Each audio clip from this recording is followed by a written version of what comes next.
Au cours des 10 dernières années, le gouvernement a investi pour construire au moins 350 000 mètres cubes d'eau par jour. Donc la production de l'eau potable au Cameroun a augmenté au cours de la dernière décennie de l'ordre de 350 000 mètres cubes d'eau par jour.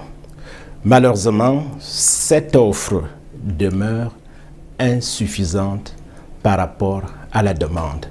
Et c'est dans ce sens que de nombreux projets sont en cours de développement.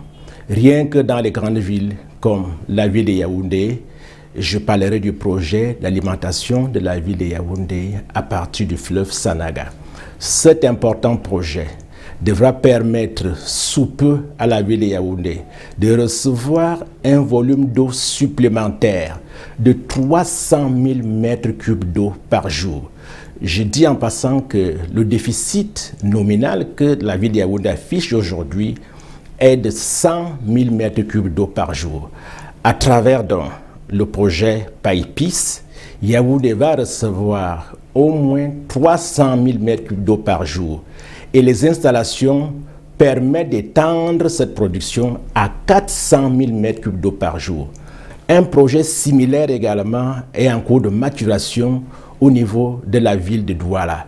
Et si vous regardez dans les autres grandes villes, des projets de même envergure en fonction de la taille de la population sont en train d'être développés. Nous avons le projet de Neuville avec la coopération chinoise. Nous avons bien d'autres projets dans les villes comme Bertois, dans les villes comme Gandéré. Nous voyons le projet au niveau de la Métier à Bafoussam qui a permis il y a seulement quelques mois d'augmenter la production d'eau potable de cette ville de l'ordre de 10 000 mètres cubes d'eau supplémentaires par jour.